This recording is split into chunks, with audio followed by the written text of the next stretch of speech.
So let's begin with one of the most feared topics, neuroopthal. I presume that a lot of us didn't hear opthal, we just got stuck in our brains at neuro. Neuro, wherever we say it, whether we say it neurology, neurosurgery, or whatever, students are somehow afraid of it. But we are afraid of it because we do not understand the concepts. And that is where my use comes to you. We will be going very slow, we will be going conceptual. And I promise that if we understand the concept once, at least in neuroopthal, then we don't forget it. And that's the beauty. There are no facts here. You cannot forget. Because there are no facts, you won't forget. Because there are concepts, once they get ingrained in your brain, you will be able to remember them for life. So in neuroophthalmology, what do we want to study? We want to study about conditions related to optic nerve. Now, what is optic nerve? We all know optic nerve is the cranial nerve which connects our eye to the visual cortex in the occipital lobe. So basically, it is carrying visual impulses from your eye to your cortex. It is enabling a lot of functions like the visual impulse transmission leading to vision formation. So basically, optic nerve is responsible for your visual pathway. So that will be the first topic that we'll deal with in neuroophthalmology, the visual pathway and the visual field defects. But before we start this pathway, everybody, I would want you to look at this image, everybody. I know they are minions, but these minions are very important if we want to understand neuroophthalmology. A lot of times students actually understand the concept of neuro, but what they get a problem is in using these four words. What are the four words, everybody? Unilateral, bilateral, ipsilateral, and contralateral. If only one eye is affected by a lesion, we will call it unilateral. If both the eyes are getting affected, we call it bilateral.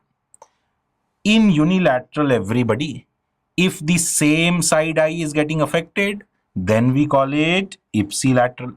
If the opposite side get affected, we call it contralateral.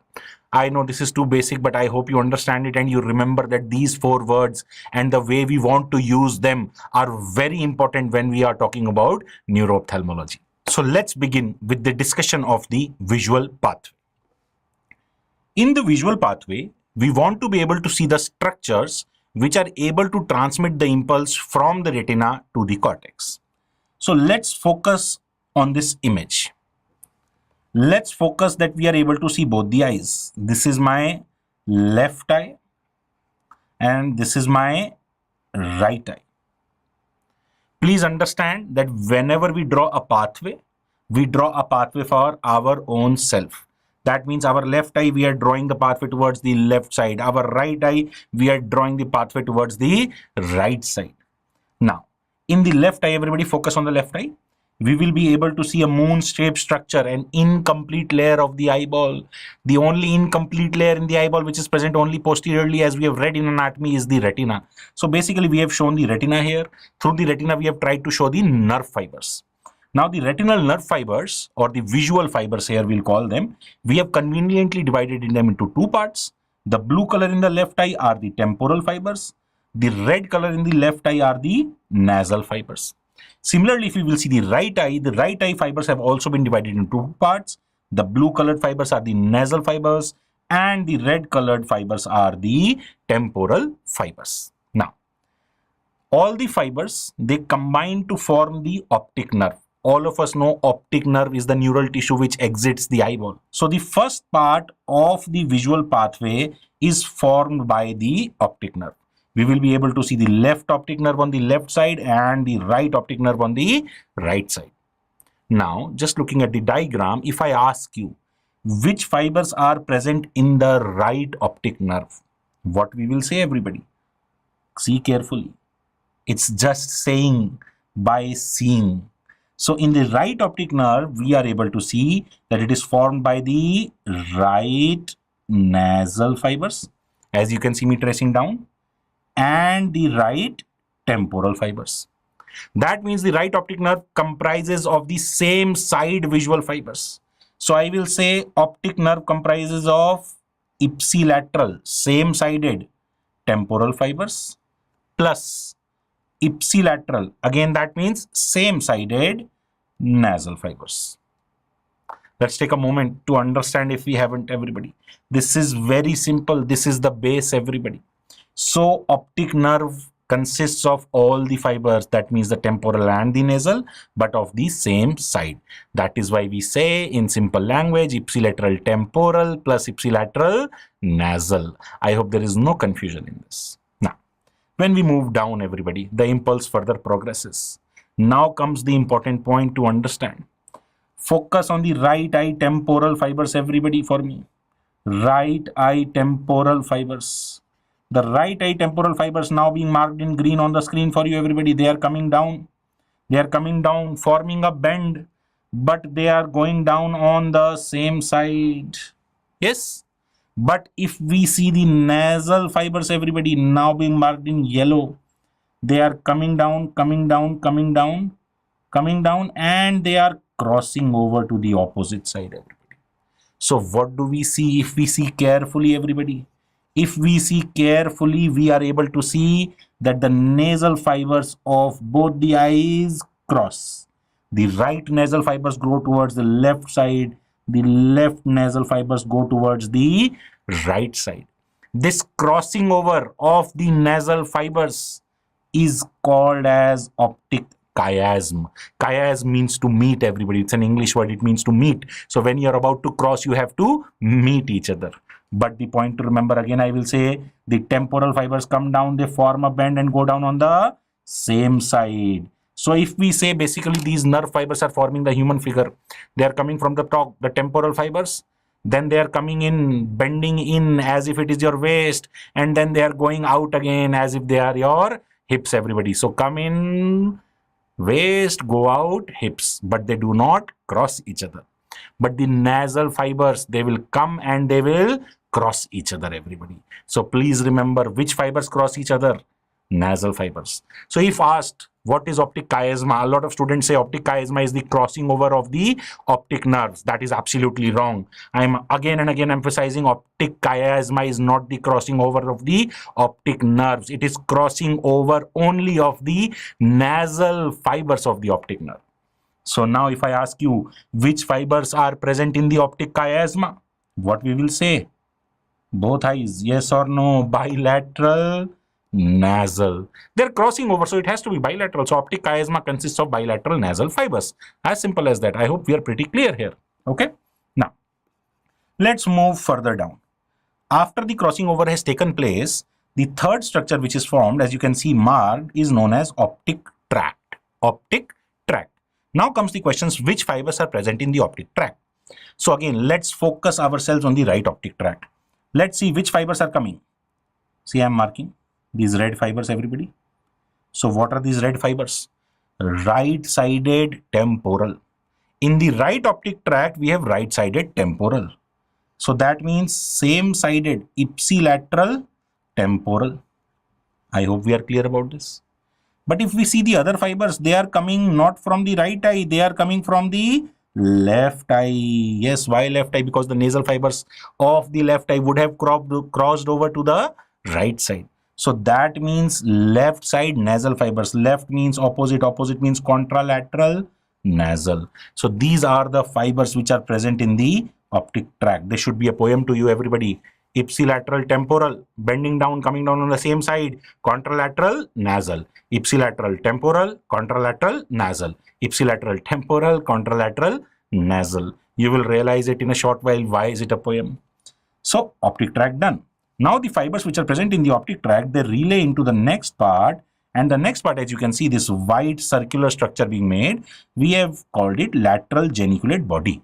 Geniculate bodies are relay centers. If we know, medial geniculate body is a structure which is present in the auditory pathway, and lateral geniculate body is present in the visual pathway. Now my question to you, which fibers are coming into the lateral geniculate body? Look at the diagram carefully. The same fibers that are present in the optic tract, they are relaying into the lateral geniculate body. There are no fibers which are going out, and there are no new fibers which are coming in. That means, shall we repeat the poem?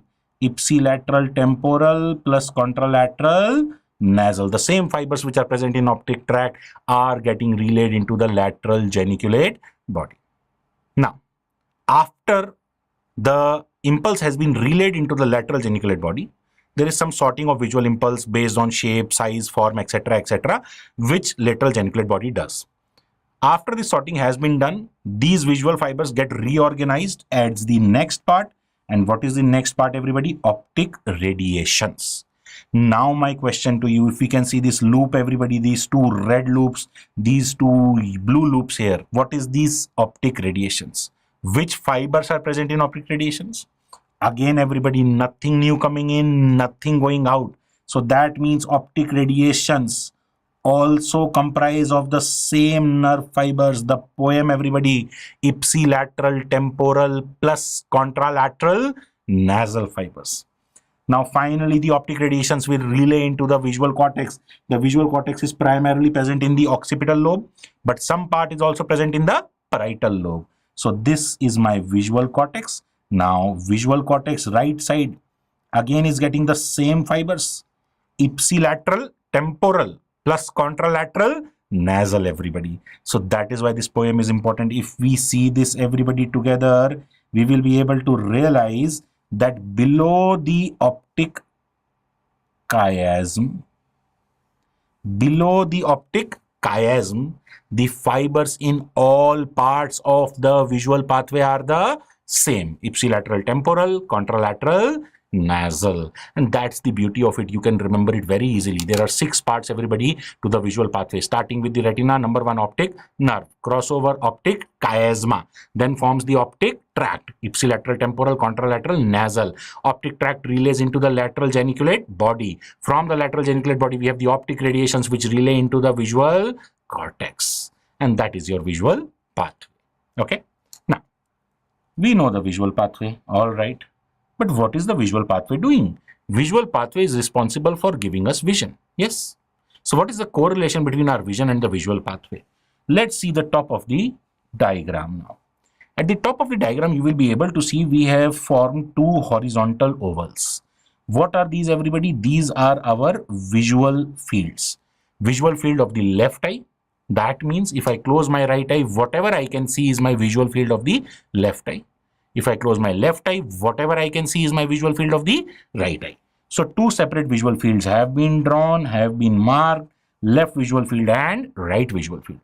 Just like the visual fibers had been divided into temporal and nasal, the visual fields also have been divided into temporal and nasal.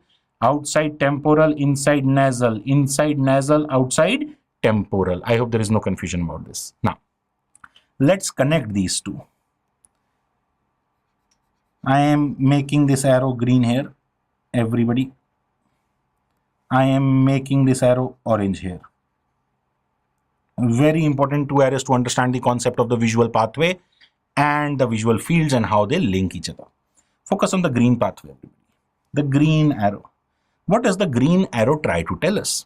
The green arrow tells us that whatever we are able to see in the temporal side of the left visual field is actually getting impulse from nasal visual fibers of the left eye, meaning that the visual fibers are nasal, but the visual field they are giving us is temporal.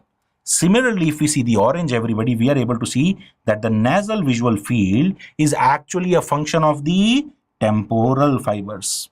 So basically, we can say that the visual field and the visual fibers are opposite to each other. The temporal fibers give us nasal field, the nasal fibers give us temporal field. Now, why is it so, everybody? This is because of physics, everybody. Physics says that sound energy can travel in all directions, but light can only travel in a straight line. Yes? So let's say I close my right eye. This is my left visual field. Now my finger is in the nasal side of my left visual field. Now the light which is coming from my finger will travel in a straight line and will form an image on the temporal side of the retina, and thus the visual sense will be carried by the temporal fibers. The temporal fibers carry the visual sense of the nasal visual field. I hope we understand this. If we understand this, I will write it here and I hope you will be able to remember it. Visual field is opposite to visual fibers. If we understand this, everybody, we understand 90% of the first topic of neuro-ophthalmology. Everything is based on this line. The visual field is opposite to visual fibers. I will give you an example. Let's say there is a lesion of the optic chiasma. There is some tumor in my brain which is leading to lesion at the optic chiasma. Optic chiasma lesions means which fibers are getting destroyed? Both eyes, nasal fibers. If nasal fibers of both eyes are getting destroyed, then the patient will lose which visual field, everybody? The patient will lose temporal visual field, because as we said, the visual fibers, nasal, are opposite to the visual field they are subserving, that is the temporal. So nasal fibers lost, temporal field lost. This is how easy it is. And this is the only line on which the next 45 minutes of your neuro-ophthalmology are based. We are done through our pathway, visual pathway. But because it is a pathway, there will be lesions in this pathway. And whenever there will be lesions, there will be some defects in the visual field, everybody. So now we will start with the visual field defects. So now when we see this image again, everybody, let's focus on the lesions which are marked. I hope they are marked very clearly. I'll just mark them for you. This is lesion number 1 which has been marked. If we are able to point it out, where is it marked, everybody? Optic nerve. This is lesion number 2, everybody, marked at the optic chiasma. Lesion number 3 marked in the optic nerve. I'll explain it. Lesion number 4, I will make it bilateral. I hope you also make it bilateral. Lesion number 5 marked in the optic tract. Lesion number 6 marked in the lateral geniculate body. Lesion number 7 marked in the optic radiations. Number 8 marked in the optic radiations. Number 9 marked in the optic radiations. And number 10, you will be able to realize from the pathway marked in the visual cortex. So all the parts of the pathway have some lesion in it. Yes, we will start with the discussion of lesion number 1, everybody. Clearly marked lesion number 1 is in which part, everybody? Optic nerve. Which side optic nerve? Left side optic nerve. I will be discussing all the lesions on the left part, everybody. I hope we are wise enough to be able to extrapolate it onto the right side also, right? So let's start with lesion number 1. Lesion number 1, left optic nerve. So which fibers are present in left optic nerve? Let's see. If we have not been able to understand it, I'll go slow. So left side temporal and left side nasal. That means whenever there is a lesion in the left optic nerve, both the fibers of the left side will get cut or destroyed. Left temporal plus left nasal. Now let's see what kind of visual field defect will it land us in. So lesion number 1, you will see a kind of a blank template here. We will keep on filling these templates, everybody. So lesion number 1, we are saying, as we just now saw, is in the optic nerve of which side, everybody? Of the left side. Okay. Now, what are the fibers lost? So as we just now saw, the fibers which were lost were left-sided temporal plus left-sided nasal. I will write ipsilateral temporal plus ipsilateral nasal. I hope we are clear with this. Same-sided temporal, same-sided nasal. Because the lesion is on the left side, I have written left temporal plus left nasal. Now, if the left eye fibers are getting lost, I will focus myself on the left visual field.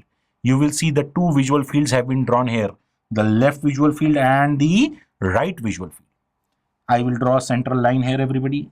I will write TN. Again, I will draw a central line, nasal, temporal. I do this because I don't want you to hurry. Once you have read it once, twice or thrice, you will be able to remember it. But the first time we are doing it, let's avoid silly mistakes. Let's always write the temporal and the nasal so that we don't make a silly mistake. Now, I see that the left side is losing temporal fibers. The visual fibers are opposite to visual field. So the fibers are temporal. So the field lost will be, yes, everybody, I know you know it, nasal. Now we focus on to the second part. The left side nasal fibers are also getting lost. Again, I will say the same line, everybody. I will keep on saying it, everybody, till you listen to me, everybody, that the visual fibers are opposite to the visual field. So the visual fibers lost are nasal. So the visual field lost has to be temporal. Left side temporal. So basically, if we see, all the fibers of the left eye have been cut. So the complete visual field of the left side will be gone.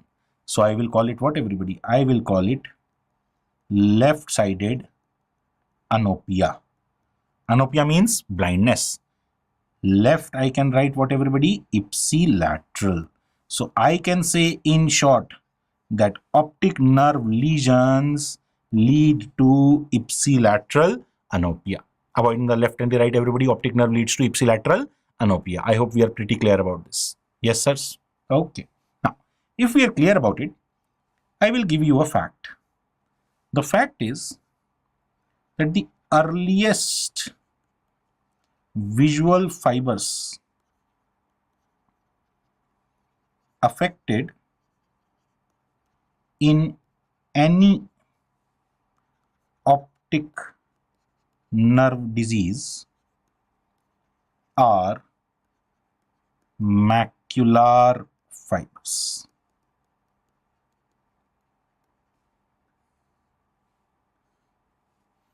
What am I trying to say? I'm trying to say that optic nerve is a bundle of fibers. Let's say this is a bundle of fibers, everybody. So this has 1 finger, 2 finger, 3 finger, 4 finger, 5 fingers. Yes. So whenever a disease occurs in the optic nerve, all the fibers, all the fingers are not going to get affected at the same time. Some part of the optic nerve fibers are always going to get affected first, then some other part, some other part, some other part. Are you getting the concept here? Yes. So what I'm saying is that the macular fibers are the most sensitive.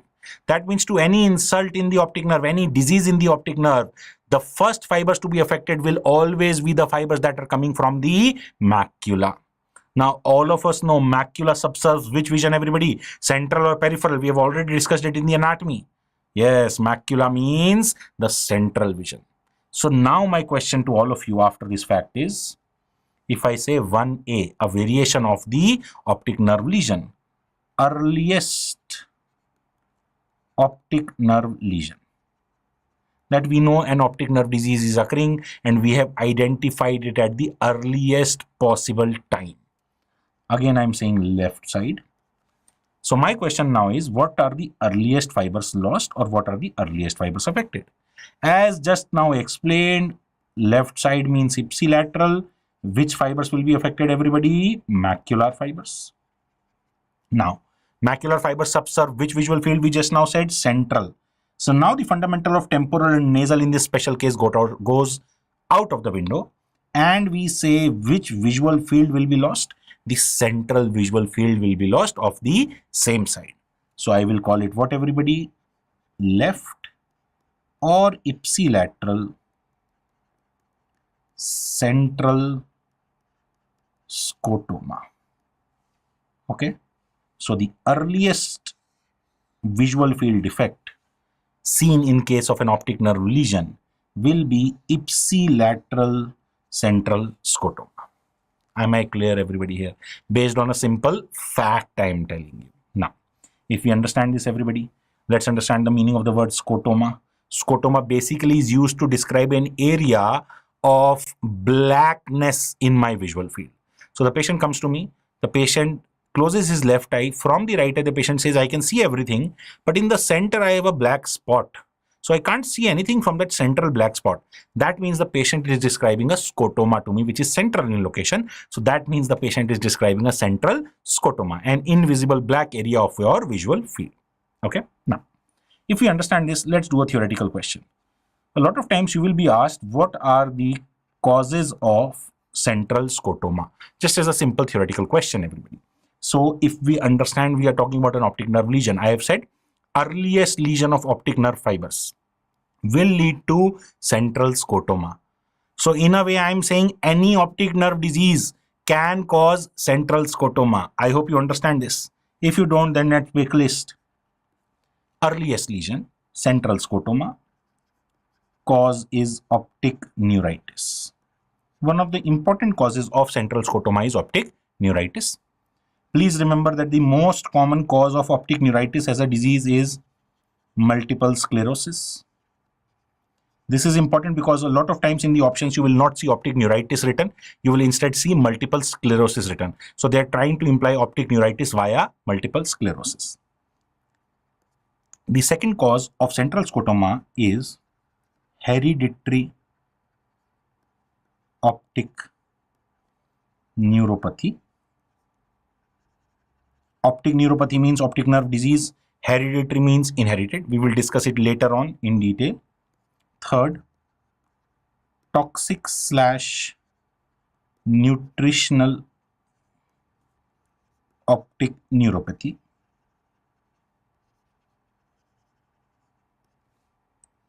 So optic nerve diseases due to some problem in nutrition or some toxic agent. And lastly, very important cause, cone dystrophy. Cone dystrophy. As we said, cone cells are responsible for central vision because cone cells are maximum at the fovea, everybody. Whenever cone cells get dystrophied, which vision will be lost, everybody? Central vision. Specifically in a disease, I'm writing the name Stargardt's disease. Okay, I hope there is no confusion in this list, everybody. Just remember, we'll discuss all these conditions later on in detail in neuro-ophthalmology only. That's all about lesion number 1 from my side, optic nerve, and the earliest lesion possible in optic nerve. Now, before moving on to the next lesion, let's see this image. We are on the discussion of optic nerve. So let's discuss in brief the anatomy of optic nerve also. So optic nerve anatomy.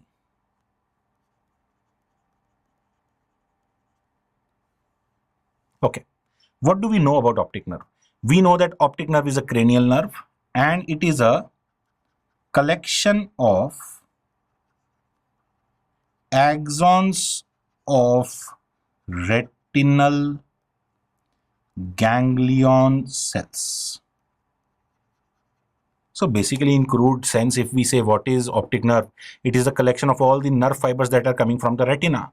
But which retinal cells, everybody? Retinal ganglion cells. The axons of retinal ganglion cells from all over the retina, they combine to form my optic nerve. What is the total length, everybody? The total length, if asked, we say is 47 to 50 mm. That is the total length of my optic nerve. Now this optic nerve based on anatomy can be divided into 4 parts. As you will be able to see marked in the image, everybody, this is the orbit, everybody. You can see the orbit, the medial wall of the orbit, the lateral wall of the orbit, yes? So this is my eye, this is my optic nerve. This is the first part of the optic nerve. The first part of the optic nerve is called the intraocular part.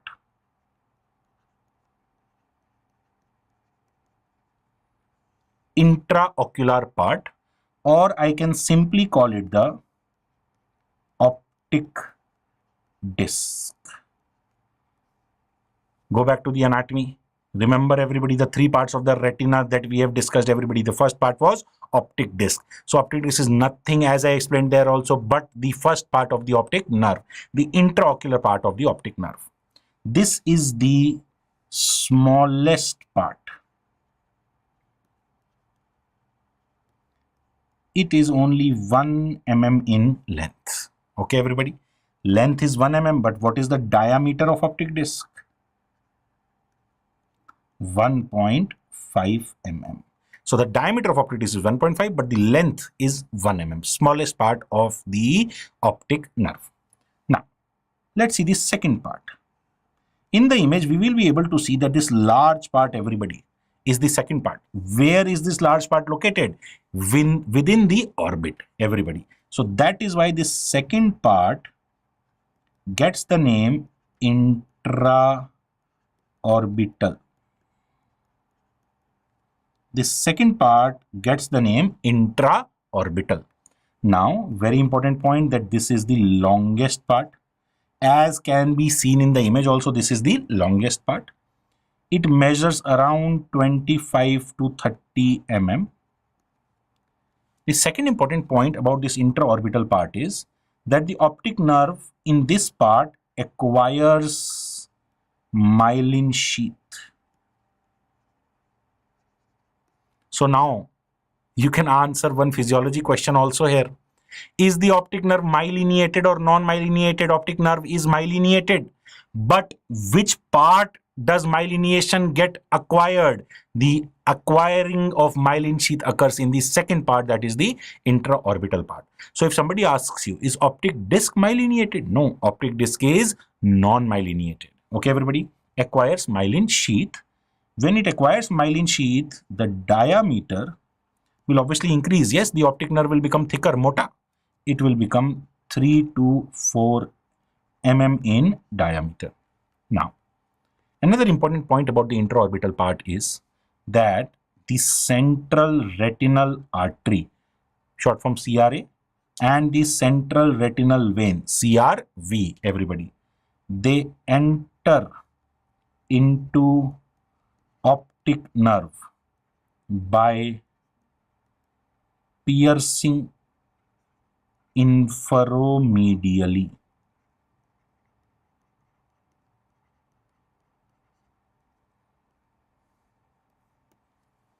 So basically we all know that the retina has to get an artery, central retinal artery, and it has to drain into the central retinal vein. The only point of entry and the exit into the retina is through the optic nerve. So the central retinal artery and the vein, they will pierce, everybody, the optic nerve in the intraorbital part infromedially. Okay, that's the question. So these are the important points about intraorbital part of the optic nerve. Now the third part, everybody, you can see this is running within the canal, the bony canal. So what is the bony canal I am writing here, everybody? The third part is called the intracanalicular part. No specific anatomical significance. Similarly, the last part, everybody, this is called the fourth part, I can say, is called the intracranial part. This lies above the cavernous sinus, intracranial part. Okay, so these are the four parts. Please remember, specifically based on the anatomy, the significance is the first part, that is the optic disc, the smallest part, and the second part, the intraorbital part, lying within the confines of the orbital bones. Done, everybody? That's all about a little bit of optic nerve anatomy. Now, again, when we are talking about optic nerve here, we are talking about neuro-ophthalmology. Actually, with the whole chapter, we will be talking about optic nerve. But specifically talking about the optic nerve here, we know the visual field defect it will cause. We know the basic anatomy. Let us discuss a very important optic nerve function test. Okay, how do we know whether an optic nerve is functioning optimally or suboptimally? The test is known as light brightness comparison test.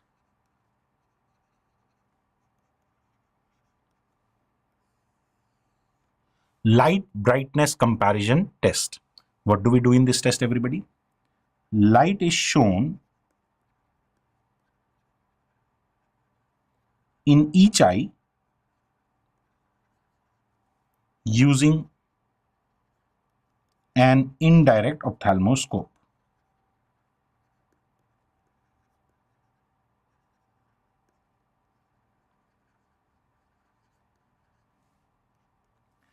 Then the patient is asked whether the light appears equally bright,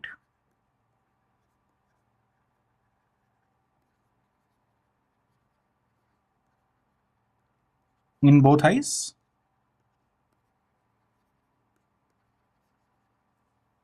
or the light appears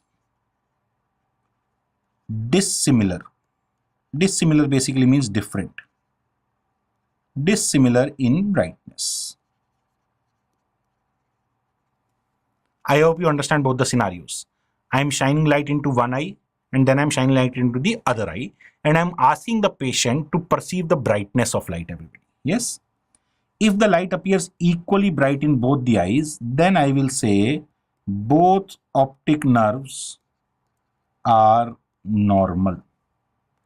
But if light appears dissimilar in brightness, then I will say optic nerve disease in eye with lesser brightness. Am I making myself very clear here? If you say, sir, in the right eye the light is more bright, but in the left eye the light is slightly dull, then I will say that the left eye optic nerve must be having some disease, malfunction of the left optic nerve. As simple as that, just an OPD quick test, everybody, for optic nerve function. I hope you are able to understand this and you will be able to bring it into practice also if you attend your postings, right guys? Now, that's all about my lesion number 1 and the related concepts related to the optic nerve. Okay, so moving on to the next lesion, everybody, lesion number 2. Again, we've seen it many times. We can see it marked again in the diagram, everybody. Lesion number 2 is affecting which part of our visual pathway? See carefully. Yes, everybody, the answer is optic chiasm. Now, all of us know by now. If we don't, due to any chance, let's see again. Which fibers does optic chiasm have? These fibers, the nasal fibers of the left side coming and crossing. The nasal fibers of the right eye coming and crossing.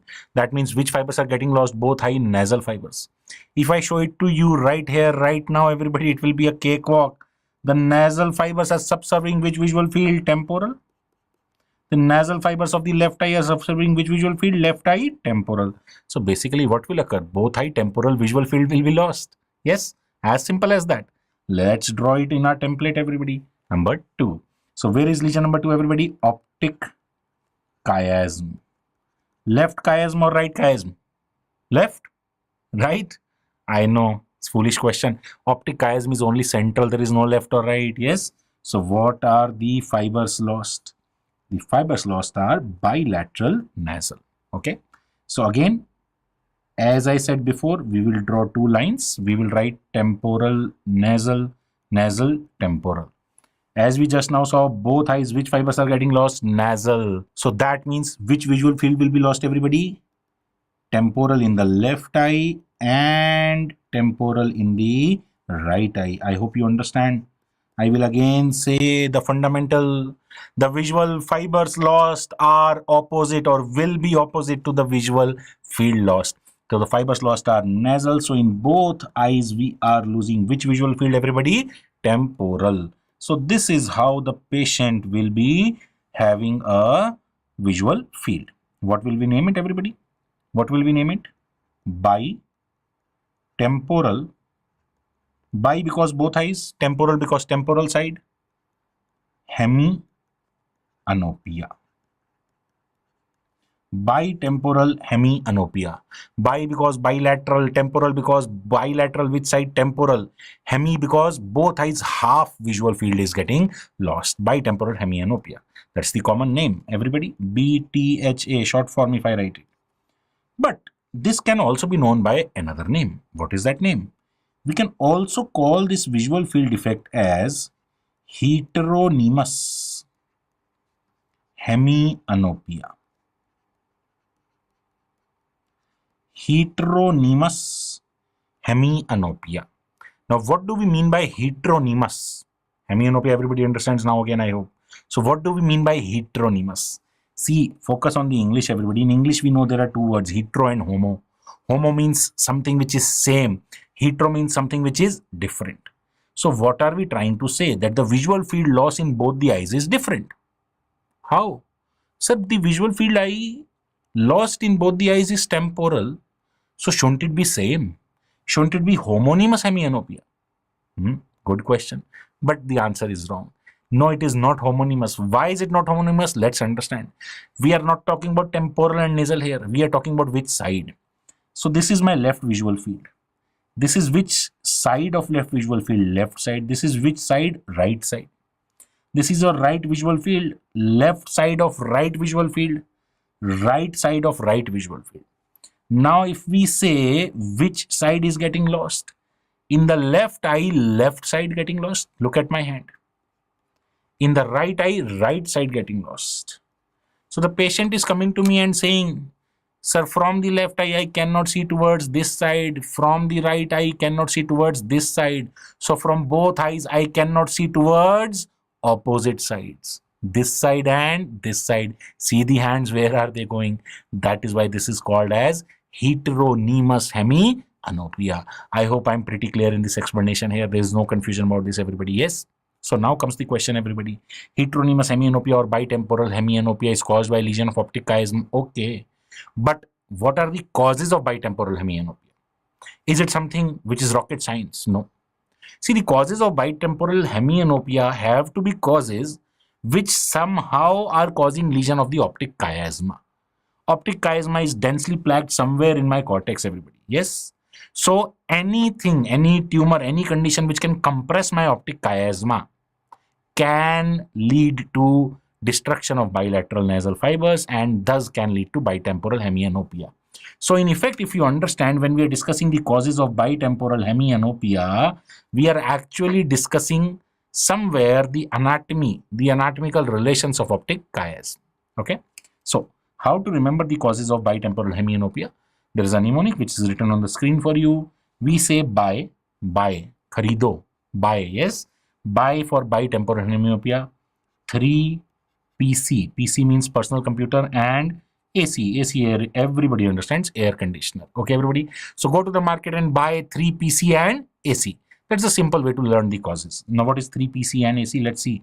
3 for third ventricular glioma. Third ventricular glioma. So what is third ventricle, everybody? Left ventricle or right ventricle? Which is called third ventricle? Left ventricle. Third ventricle, left. I'm not talking about the heart, guys. I hope you understand. I'm trying to remind you of the ventricles, the CSF flow, everybody. Lateral ventricle, third ventricle, and the fourth ventricle. So third ventricular glioma. P for the most famous cause, which I hope a lot of you remember and know, pituitary adenoma. But this is where a complex question can come. All of us remember pituitary adenoma. But if we have read in detail the anatomical part or the medical part of pituitary adenoma, we may know that pituitary adenoma can be classified into 2 types. One is microadenoma and the other is macroadenoma. Microadenoma is basically less than 1 centimeter or 10 mm, and macroadenoma is greater than 1 centimeter in size. That's the size tumor. How does it affect the causation or the not causation of bitemporal hemianopia? So please remember that pituitary adenoma is the inferior relation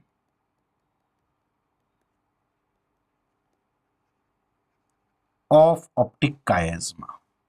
This is the inferior relation of optic chiasma. What am I trying to say? That if this is my optic chiasma, below the optic chiasma, inferior to optic chiasma, we have the sella turcica, pituitary gland. So how does pituitary gland cause bitemporal hemianopia? Whenever there is pituitary adenoma, the tumor will grow. If the tumor grows to a sufficient size, it will start compressing the optic chiasma from the inferior side. That means it will start compressing the optic chiasma fibers and thus will lead to bitemporal hemianopia. Now comes the anatomical question. What is the distance between sella turcica and the inferior border of the optic chiasma? The answer is 10 mm.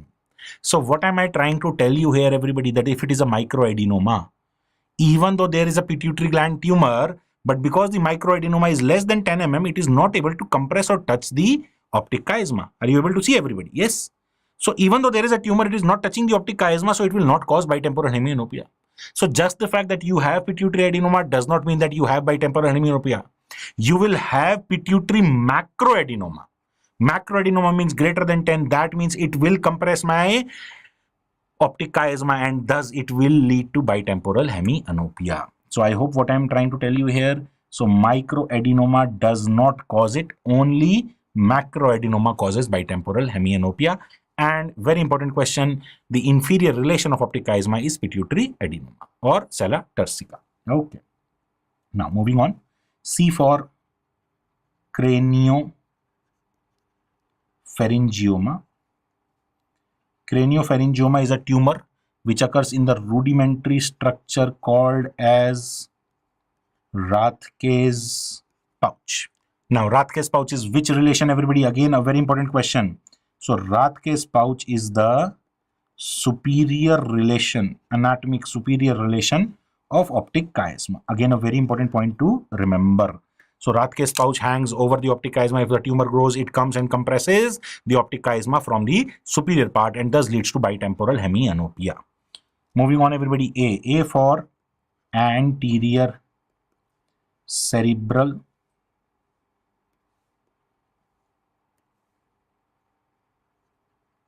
/ communicating artery aneurysm. So aneurysm means dilatation, outpouching in the artery circle of Willis. Everybody, I hope we understand. If we don't, let's revise it through this image, everybody.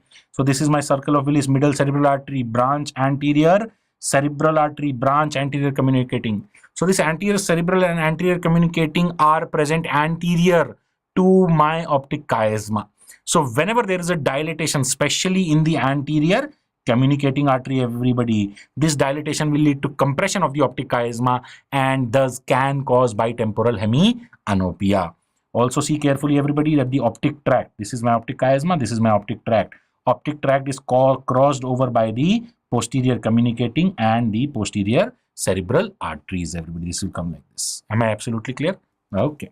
Now, last C for cavernous sinus thrombosis. Cavernous sinus thrombosis. Okay, everybody. So these are my 5 important causes of a case of bitemporal hemianopia. Easily remembered through the mnemonic by 3 PC and AC. Also remember the inferior relation is pituitary gland and the superior relation is Rathke's pouch. So pituitary adenoma and craniopharyngioma are very important causes which we will use going further ahead. Now, let's go further ahead. 2A. What am I writing here? Let's see. You will be able to answer this question. Yes. Earliest lesion by pituitary adenoma. So again, what am I trying to say, or what am I trying to ask you here, everybody? We know when pituitary adenoma will completely destroy my optic chiasma or completely affect the functions of my optic chiasma, I will land up in complete bitemporal hemianopia. Understood? But will pituitary adenoma come and destroy the whole optic chiasma at once, in one go? No. Yes. So everything has to evolve over a period of time. So what visual field defect will you be able to see in the earliest presentation of pituitary adenoma? That is where your understanding of the optic chiasma relation comes into effect. Can anybody think about it? I'll give you 30 seconds. Pituitary adenoma will come from the inferior side. What will be the first fibers that it will destroy, or what will be the first fibers that will be lesion? Optic chiasma. I know you are saying bilateral nasal. But all bilateral nasal. See again, inferior. Yes, everybody. So the inferior bilateral nasal fibers, or I can say inferior part of bilateral nasal, or if I write it in simple words, bilateral infranasal fibers will be lost. Can I say this? Bilateral infranasal. See, bilateral nasal fibers, inferior part of that. I hope I'm clear. Yes. So now we apply the fundamental. Once we understand the fibers, that the visual field is opposite to the visual fibers. So what are the visual fibers lost? Infranasal. What is the opposite of infranasal, everybody? What is the opposite of infra? Supra. What is the opposite of nasal? Temporal. So which visual field should be lost, everybody? Supratemporal visual field defect. So now what is the meaning of supratemporal? Again, let's draw 2 lines first, everybody. Left eye, right eye. This is temporal, nasal, temporal. Now we know temporal side will be destroyed, so I will divide temporal side into 2 parts. This is supratemporal, infratemporal, supratemporal, infratemporal. Am I making sense here, everybody? Very simple, everybody. Yes. So that means what are we trying to say? that because in both eyes infranasal fibers are getting destroyed earliest, the earliest visual field lost in both the eyes will be supratemporal. I hope I'm pretty clear here. I hope there is no confusion in anybody's mind what we are trying to say. So this is what it will look like.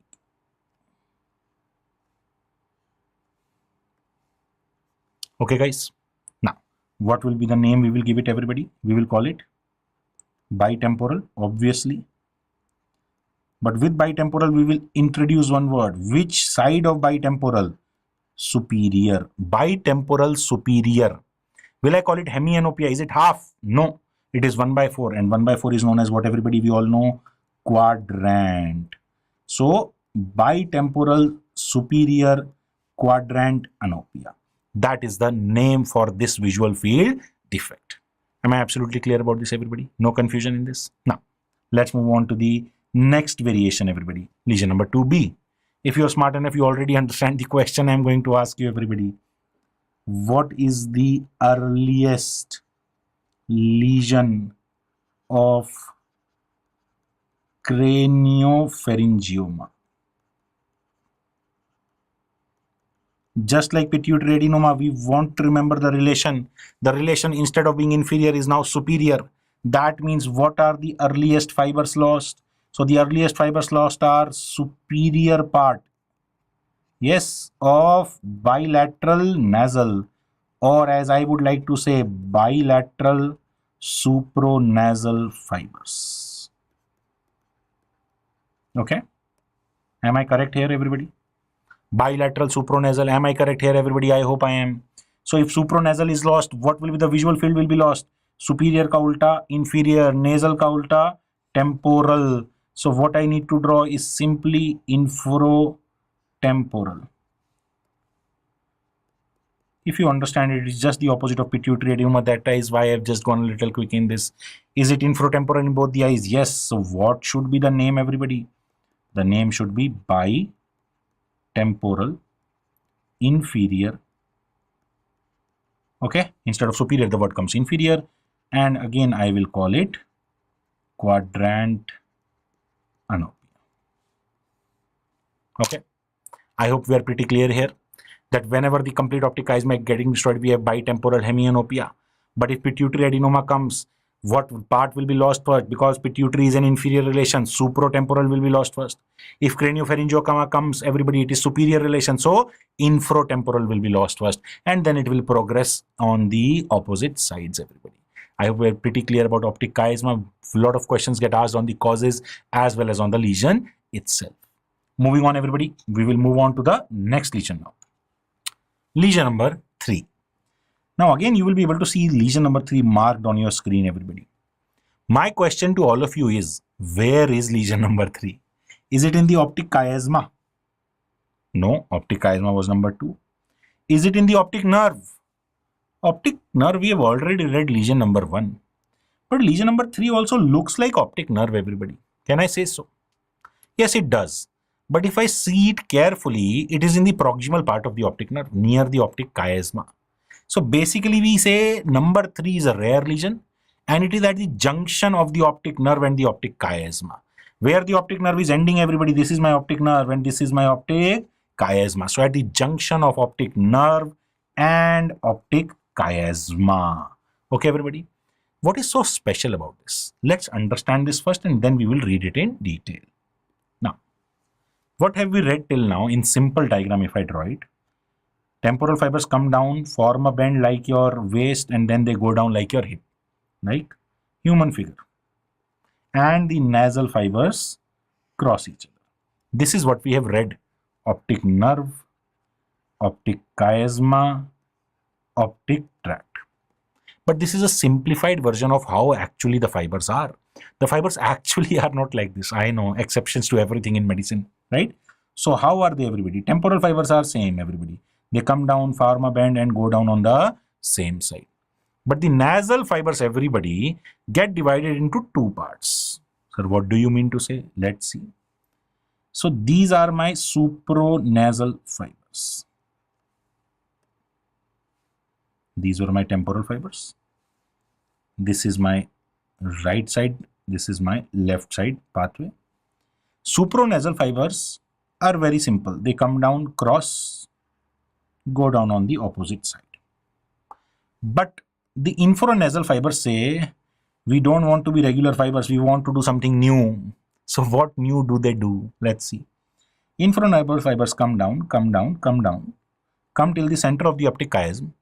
Then they say, before crossing over into the opposite optic tract, we will form a loop into the opposite optic nerve and then we will go down. So what is occurring, everybody? That the infranasal fibers, which are supposed to cross straight at the optic chiasma, they are forming a loop first into the opposite optic nerve and then going down. So how does it make our life difficult, everybody? Let's see. Let's complete the image. Now focus on the left side temporal fibers. Left side supranasal fibers, they are simple. They will come and they will go down onto the opposite side. Too many colors I know.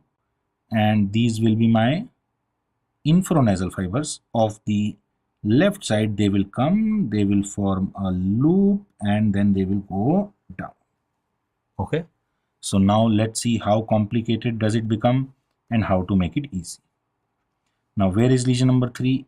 Here is lesion number 3. So in this closer look, everybody, what do we see?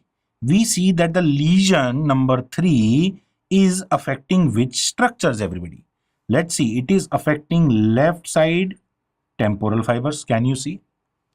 Left side green colored fibers, which are supranasal. Left side purple color fibers, which are infranasal. So basically it is affecting all fibers of the left optic nerve. We said it is at the junction of the optic nerve and optic chiasma. So what is new? The new is the right side, everybody. Trace the blue part, everybody.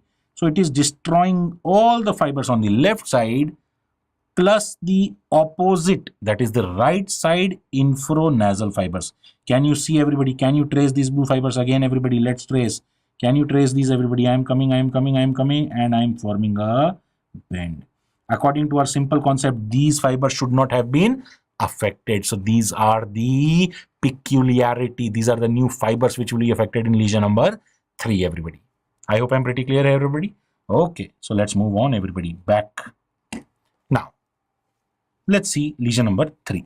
So what is the name we give, everybody? Lesion number 3 is lesion of the proximal optic nerve or lesion of the junction between optic nerve and optic chiasma, or it is called lesion of anterior knee of von Willebrand.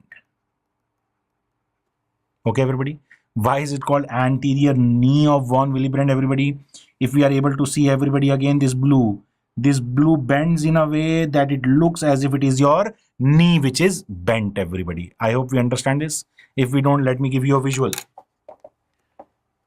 See, everybody, it looks as if my knee is bent. These are my infranasal fibers going up and bending down again. That is where the name comes. Let's see it again now. Anterior knee of von Willebrand. Okay, everybody. So again, of which side we are talking about here, everybody? Left side. Now, what are the fibers lost or fibers affected? As we said, on the left side, all fibers are getting affected. So I'm writing left side temporal fibers plus left side nasal fibers. You're again able to see all the fibers on the left side, left temporal, supranasal, infranasal. Everything is getting cut. Everything is getting lost here. Plus, what is extra? Right side. Which fibers, everybody? These blue colored fibers, which are the infranasal fibers. So on the ipsilateral side, all fibers. On the contralateral side, infranasal fibers are getting lost. Now, what will be the visual field effect? Again, if I draw temporal, nasal, temporal, left eye, all fibers. I hope I don't want to go into the details. We are talking about left optic nerve lesion. All fibers gone means all visual field gone. What is extra? Extra is right infranasal. What is the opposite of infranasal? Opposite of infranasal is supratemporal. So that means in the right visual field, which area will be lost, everybody?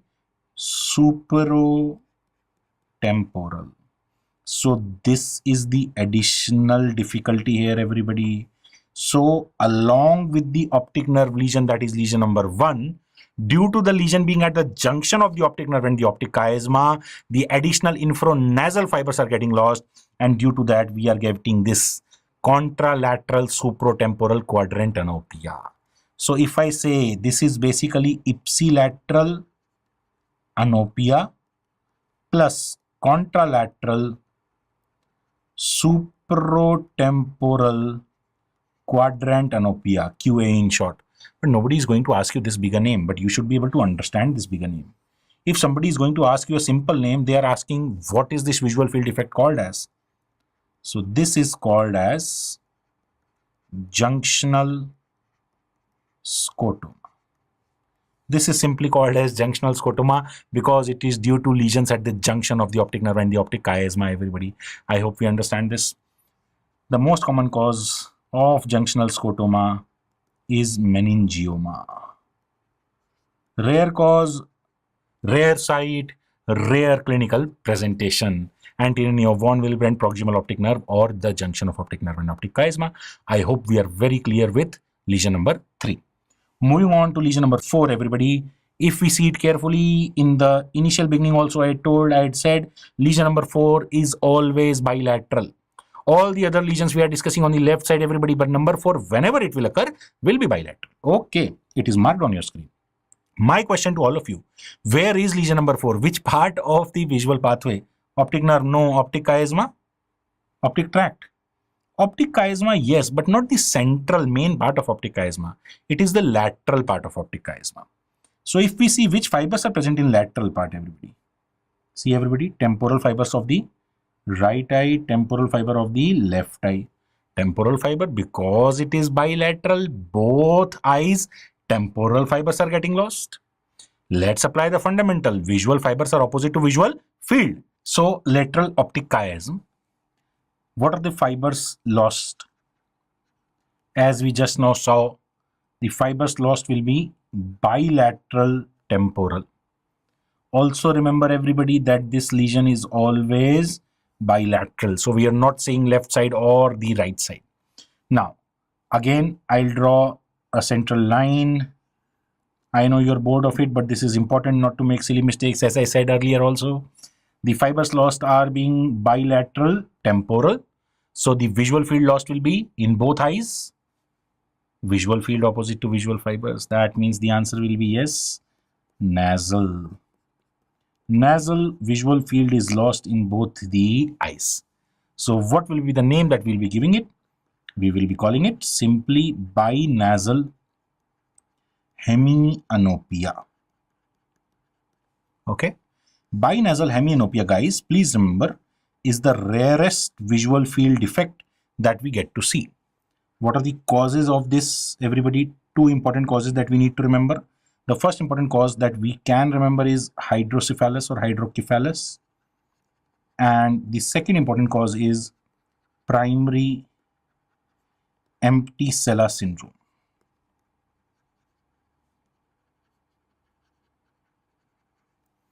Done, guys. Rarest visual field effect, lesion number 4. Rarest, so rarely asked also here. Now, moving on, everybody. Let's see our pathway again. Let's focus on lesion number 5. Everybody, where is lesion number 5? Which part of the visual pathway? Yes, everybody, optic tract. Where is lesion number 6, everybody? Lesion number 6, yes, this is lateral geniculate body. And where is lesion number 7, everybody? The next part, optic radiations. Why am I focusing on 3 lesions at the same time? Because as we saw in the first, everybody, visual pathway, that in all these 3 parts, that is the optic tract, lateral geniculate body, and the optic radiations, the fibers were the same. Now, because the fibers are the same in all these 3 parts, everybody, the fibers lost are the same, the visual field effect should also be the same. So because of this similarity, everybody, we will be studying them together. Lesion number 5, lesion number 6, and lesion number 7. So I will say lesion of optic tract / lateral geniculate body / optic radiations. I hope you are okay with the short forms that I'm using here. Again, we are discussing which side, everybody? Left side. So what are the fibers lost, everybody? Again, let's sing the poem first. Ipsilateral temporal. Ipsilateral means left side temporal plus contralateral nasal. Contralateral means right side nasal. Are we correct here, everybody? Okay. So let's complete our template. TNNT. Now let's be careful and not make silly mistakes. Let's go step by step. Temporal fibers are lost in left visual. Okay. Left visual temporal fibers are lost. So if I focus myself on the left visual field, what is the opposite of temporal, everybody? Opposite of temporal is nasal. So left eye, which visual field is being lost? Nasal, because the fibers are temporal. And we again say the fundamental, the visual fibers lost are opposite to the visual field lost. In the right eye, everybody, which fibers are getting lost, everybody? Nasal. So I focus on the right visual field. What is the opposite of nasal? Opposite of nasal is temporal. So in the right visual field, everybody, the temporal side will be lost. I hope again that we are absolutely clear with this. I am not teaching you anything new. It is the same fundamental, everybody. What is the same fundamental? The visual fibers are opposite to visual field. Now, what will be the name given to this? I hope everybody understands the visual field effect. The name I will give it is right. I will write contralateral homonymous hemianopia. I know you have a lot of questions on the name, everybody. Let's first write down the name and then let's try to see why this name, everybody. So everybody, first of all, we know hemianopia, half visual field loss in both the eyes. Hemianopia. Okay. Hemi means half. Why is the word homo used, everybody? If you understood hetero in optic chiasma, I hope you understand homo here. Let's see if you don't again. Left visual field, which side? Right. Right visual field, which side, everybody? Right. So in both the eyes, which side of vision is being lost, everybody? Right side. Same. Same means homo. But which side same? Right side same or left side same? As we see in this example here, right side same. So I have written right here. Now where is the lesion, everybody? We have drawn left. Which side of both visual fields are being lost? Right. The lesion on the left side, but the visual field loss on the right side. That is why we term it contralateral or on the opposite side. Why are we not using the word bilateral here? Because homonymous. Homonymous is itself telling you that something is same between both the eyes. So homonymous word in itself is explaining the bilaterality. Am I making myself very clear, everybody? So this is right-sided homonymous hemianopia. And because the lesion is on the left side, we are calling it contralateral homonymous hemianopia. So what we need to understand is that below the optic chiasma, the visual field will always be homonymous and it will always be contralateral in both the eyes. Lesion on the left side, patient says, I cannot see towards this side from both the eyes, that is the right side. Lesion on the right side, I cannot see towards the opposite side. Am I making myself very clear here, everybody? The nomenclature. Now, there are 3 lesions, number 5, number 6, number 7. All of the 3 lesions are causing contralateral homonymous hemianopia. A patient comes to you who is well read on Google, everybody. You say you have contralateral homonymous hemianopia. That means you can have lesion on the left side optic tract, lateral geniculate body and optic radiations. The patient will say, this much to I know. I want to ask you, that's why I've come to you, where is the lesion? So that means there has to be some differentiating factors which differentiate lesion number 5, 6 and 7. So let's see, everybody, what are the differentiating factors between optic tract, lateral geniculate body and optic radiation lesions. So I will just write for us lesion number 5, optic tract, lesion number 6 and lesion number 7. So everybody, the first point of difference between 5, 6 and 7 is pupil. What do we mean to say by pupil? My pupil is a structure, as we discussed in anatomy, which can constrict and which can dilate. That means for a pupil to be called as normal, it should be able to get both these functions. That if I throw light on the pupil constricts, And if the pupil is sitting in dark, or if the patient is sitting in dark, the pupil dilates. So in lateral geniculate body lesion and in optic radiation lesion, you will find that the pupil is absolutely normal. It is able to perform very well the normal constriction and the normal dilatation, both the actions. But in cases of optic tract lesion, we find that the pupil is abnormal, and it is known as Wernicke's pupil. Okay. The abnormality I will explain to you in the next topic in neuro-ophthalmology. For here, please remember, if you find the pupil to be abnormal, that means some problem in constriction or dilatation, everybody, it is a case of optic tract lesion. But what about lesion number 6 and lesion number 7? How do we differentiate between lateral geniculate body and optic radiation? We focus ourselves on to the word congruity. The visual field loss is incongruous. Optic tract lesion, incongruous. Lateral geniculate body lesion, but it is congruous if it is an optic radiation lesion. So now, do we know the meaning of this English word, that is congruity or congruous? Congruity or congruous means similarity. See, the fibers are the same everywhere. Ipsilateral temporal plus contralateral nasal. Then what do I mean to say by similarity? What is the extent and the pattern of visual loss? See, we are not talking only about the side of the visual field. We are talking about the pattern of visual loss. Has form of vision been lost? Has the ability to differentiate between contrast been lost? You understand, the vision has a lot of characteristics. So what is the pattern and the extent of vision loss between both the eyes in the temporal and nasal field? If that is similar, then we call it congruous. If that is dissimilar, then we call it incongruous. Okay. Now, there is one more way we can differentiate based on optic atrophy. Optic atrophy means atrophy of the optic nerve.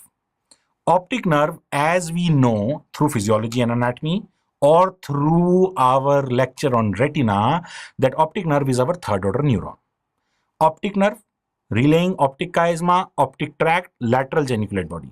All these are basically optic nerve parts only. So they are all third order neurons. But lateral geniculate body is the relay center. That means it is acting as a ganglion. It is acting as the end of the third order neuron. And after that, the optic radiations which are starting are actually the fourth order neuron. So what are we trying to say? That if there is a lesion of the optic tract is third order neuron, so optic nerve will get atrophied because optic nerve is also the third order neuron. So we have bilateral optic atrophy. Similar, we are saying in lateral geniculate body. Lateral geniculate body is also the third order neuron and extension of the optic nerve only. So we will have optic atrophy in this also. But the optic atrophy will not be seen, everybody, in cases of optic radiation, as optic radiations are fourth order neurons. So in a fourth order neuron lesion, you cannot have a third order neuron atrophy. I hope you understand this simple concept, everybody, of the visual pathway. So based on these fundamentals, everybody, what are the fundamentals? First of all, we see the pupil. If the pupil is abnormal, then the answer is optic tract lesion. Then we see congruity. If the pattern and extent of visual loss is same, as well as you don't see any optic atrophy, that means we have optic radiation lesion. I hope we are pretty clear upon how to differentiate between lesion number 5, 6 and 7. Now, please remember, optic tract lesion presents along with visual field defect with associated third cranial nerve palsy, plus you can also have contralateral hemiplegia due to internal capsule involvement. Okay. Also remember, the causes of optic tract lesion as being syphilitic meningitis,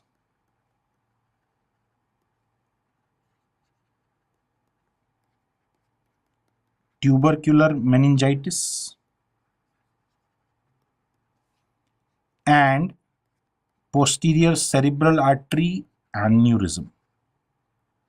As we saw in the circle of Willis diagram when we were discussing the causes of the optic chiasma lesion, we saw that the optic tract crosses over the posterior cerebral artery. So these are the three important causes of a case of optic tract lesion. I hope we are through with lesion number 5, 6 and 7. Please remember the same fibers, so the same visual field effect. Please remember why is it called homonymous, and that homonymous is always on the contralateral side in both the eyes. Done? Now, moving on to lesion number 8 and 9, guys. Let's look at the image. In the image, we see, if we focus on lesion number 7 first, that 7 is in optic radiation. But lesion number 8 and lesion number 9, both of these are also in optic radiation. So basically, when we have already read 7 just now, why are we reading 8 and 9? What is the difference? All the three are in optic radiations. But if we see carefully, guys, lesion number 7 is cutting all the optic radiations. Yes? Lesion number 8 is cutting half of the optic radiations. And lesion number 9 is cutting the other half. So if I go by my very poor maths, everybody, I will be able to say 8 plus 9 is equal to 7. I know the maths is not true, but for what I'm trying to make you understand, I hope you understand. Yes? Now, let's see, why do 8 and 9 occur? What is the difference between 8 and 9, and how are they part of number 7? Okay. So let's see this image, everybody. This is a cut section of the cortex in which all the lobes are marked: frontal lobe, parietal lobe, temporal lobe and occipital lobe. We know that the optic radiations need to travel from the lateral geniculate body finally to the visual cortex, which is primarily in the occipital lobe. So this is where my lateral geniculate body is situated, LGB. From LGB, the optic radiations get divided into two parts, as we were able to see, two loops.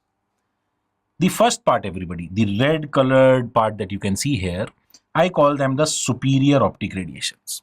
Superior optic radiations start from the lateral geniculate body, travel superiorly through the parietal lobe in order to reach the occipital lobe. So we say superior optic radiations travel through the parietal lobe. The other half optic radiations, which are the inferior optic radiations shown in green color here, they travel through the temporal lobe, everybody. Then they reach the occipital lobe.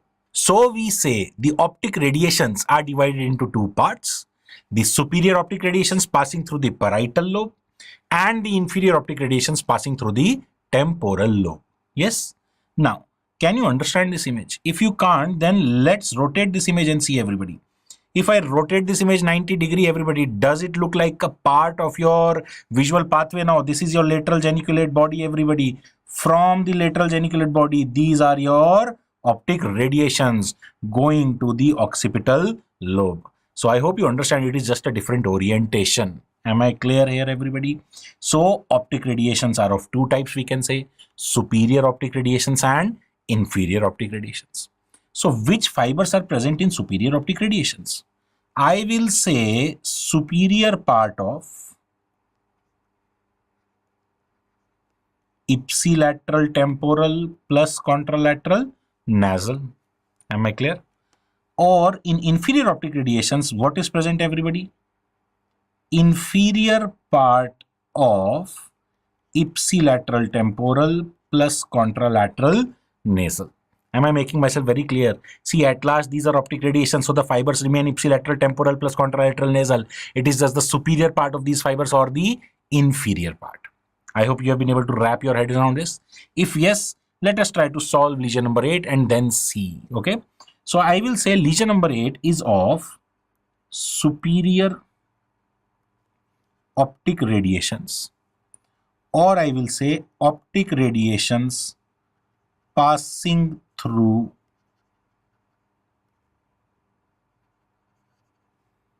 parietal lobe.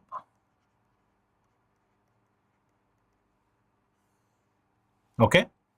Or I will say this is known as Baum's loop. Lesion of Baum's loop, everybody.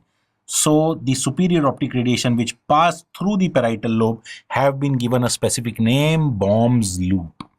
Again, we are talking about the which side, everybody? We are talking about left side. I hope first of all we are clear about the nomenclature here. Let's go back to this diagram, everybody. So these red colored, everybody, superior optic radiation passing through the parietal lobe known as Bohm's loop. So this is what we are talking about here. Am I clear? Okay. Now, let's go back to our basic fundamental. What are the fibers lost? So the fibers lost, I will go slowly. Ipsilateral temporal. But with temporal, I will add one letter, which is supratemporal, superior part of optic radiations. So which side are we talking about here? Left side. Plus contralateral nasal. Again, I will add which word, everybody? Superior optic radiations. Please remember. So we are talking about which eye here, everybody? Right. Okay. So this is what we get as fibers lost. Again, we complete our template. Temporal, nasal, nasal, temporal. Okay, just like every time. Now we focus ourselves on the left eye. That means we are focusing ourselves on the left visual field. So in the left eye, which visual fibers are getting lost? Supratemporal fibers. Visual field lost is opposite to visual fibers. So what is the opposite of supratemporal? Supratemporal, if we do it opposite, superior becomes inferior, temporal becomes nasal. So that means which visual field is getting lost, everybody? Infranasal. So I put myself on the nasal side and I lose the infranasal visual field. I hope we are pretty clear till now. Then everybody, I move ourselves onto the right eye, right visual field. What are the visual fibers lost in the right eye, everybody? Supranasal. So I see what is the opposite of supranasal? Superior opposite inferior, nasal opposite temporal. That means I will lose the temporal visual field of the inferior side. So this is how my visual field effect will look like.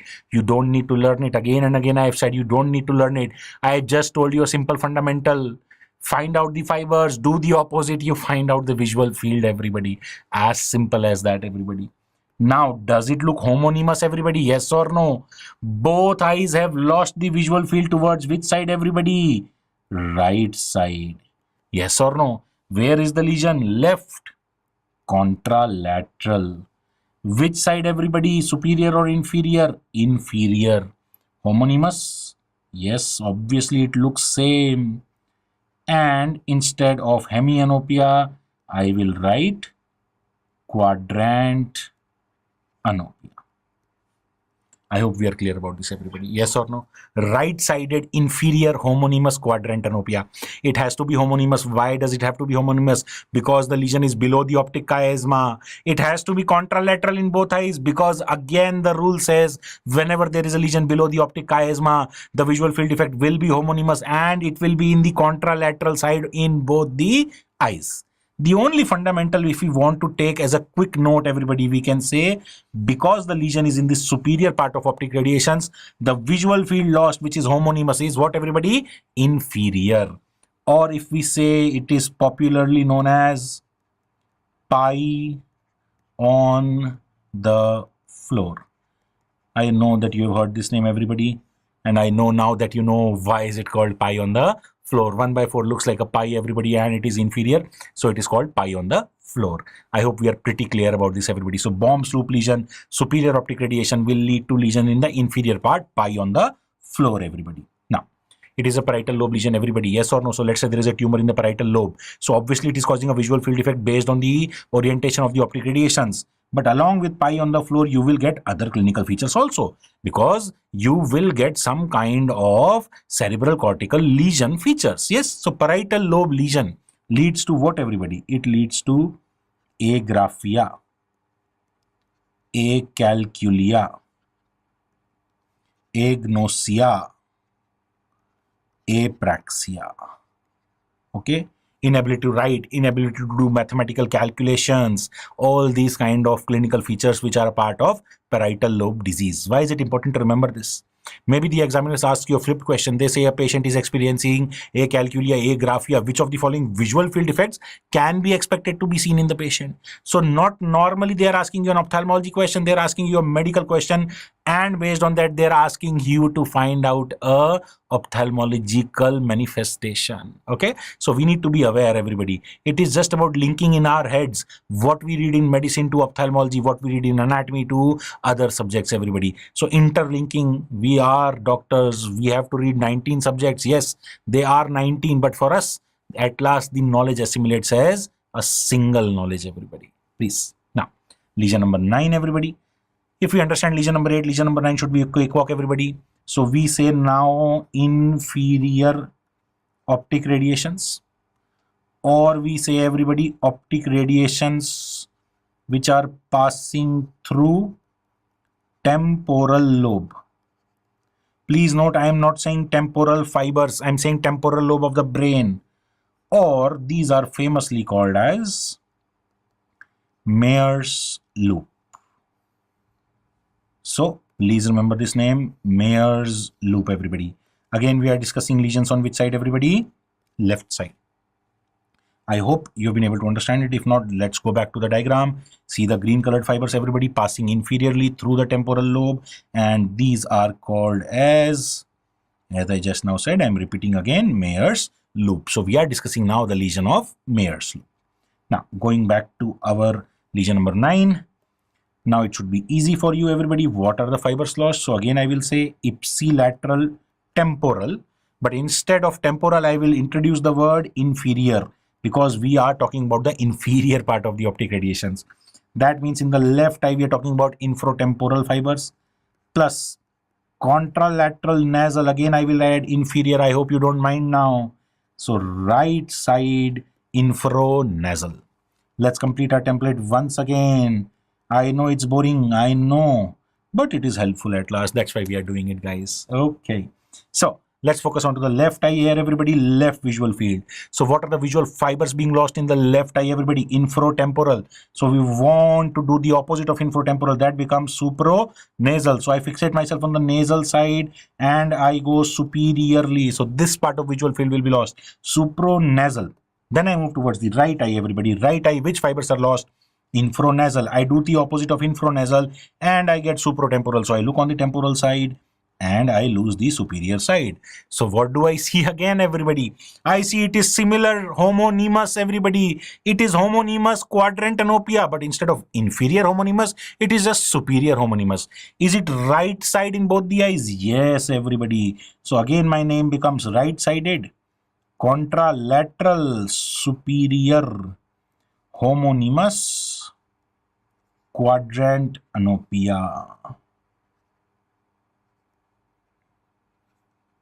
I hope we are clear about the nomenclature, just the opposite of lesion number 8, or we famously call it what, everybody? That is the main question that the examiners usually would end up asking, pie in the sky. So Meyers's loop lesion leads to what, everybody? Pie in the sky.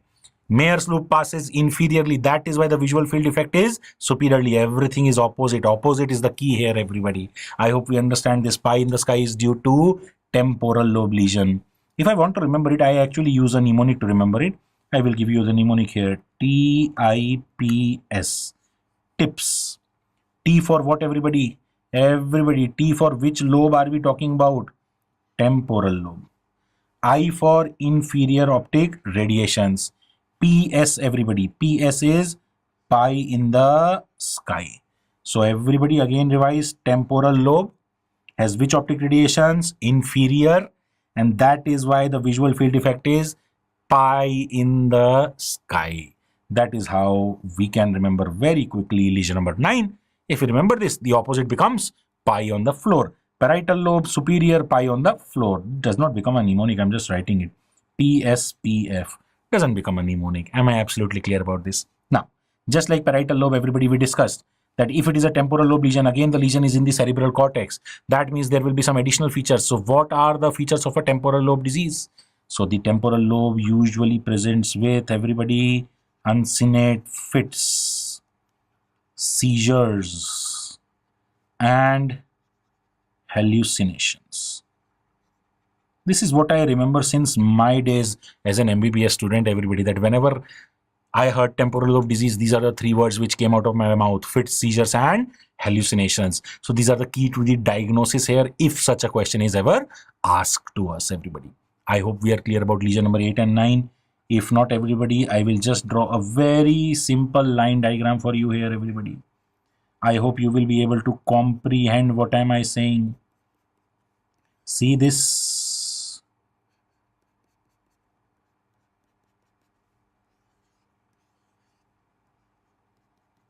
Just a quick diagram. This is lesion number 7, contralateral homonymous hemianopia. This is lesion number 8, pie on the floor. This is lesion number 9, pie in the sky. If I do 8 plus 9, everybody, can we superimpose? Do I get 7, everybody? Yes, hence proved. So this is where we started, everybody. 8 plus 9 is equal to 7. And I think I have explained to you pretty well why 8 plus 9 is equal to 7, everybody. Yes. So these are the two lesions or two parts of optic radiation lesions, everybody. Done. So we are done through lesion number 1 and 9. 1 to 9 rather, and we are left with the last lesion. So our last lesion is number 10. As we would have seen various times by now in the visual pathway, lesion number 10 is in the visual cortex. We are talking about which side, everybody? Left side. This should be pretty easy, everybody. All of us know by now that the fibers below the optic chiasma are everywhere the same. We need to sing the poem. Ipsilateral temporal plus contralateral nasal. So left side temporal, right side nasal. I hope it should be a cakewalk by now. Left side temporal. So what do we lose? Which visual field? Left side nasal. Right eye nasal. So which visual field do we use? Right eye temporal. I've just done it quicker and without writing T and NT. I hope you were also able to do it. And what is the name, everybody? Again, the name is right-sided contralateral homonymous hemianopia. Okay? Or I am writing same as 5, 6, 7. Yes or no? In optic tract, lateral geniculate body and optic radiations, in those three also we got the same thing. Contralateral homonymous hemianopia, right-sided homonymous hemianopia. Why didn't I discuss 5, 6, 7, 10? Because 5, 6, 7 actually occurred. Number 10 never occurs. It is very difficult to get a hemi field of the occipital cortex completely lost.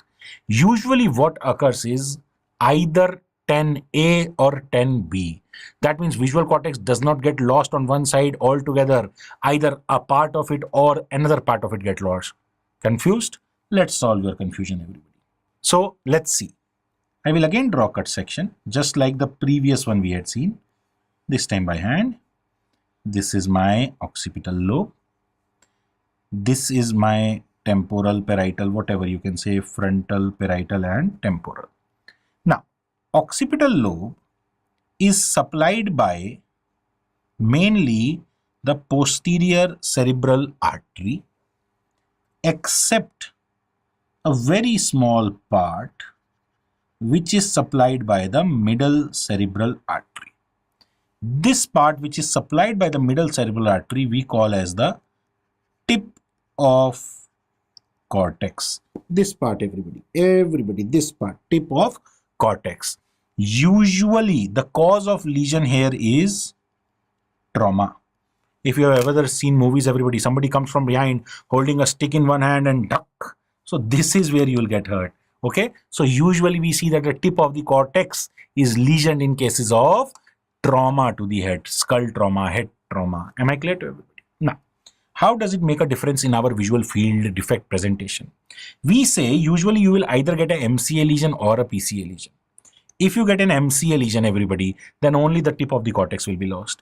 If you get a PCA lesion, everything will be lost except the tip of the cortex. So now what we need to remember, everybody, is one simple fact. Tip of cortex is equal to macula.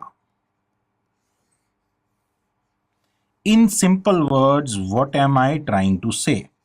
I am trying to say the visual fibers which started in your retina from the macula through the optic nerve, optic chiasma, all the visual pathway they traversed, and finally everybody, they relayed their impulse at the tip of the cortex.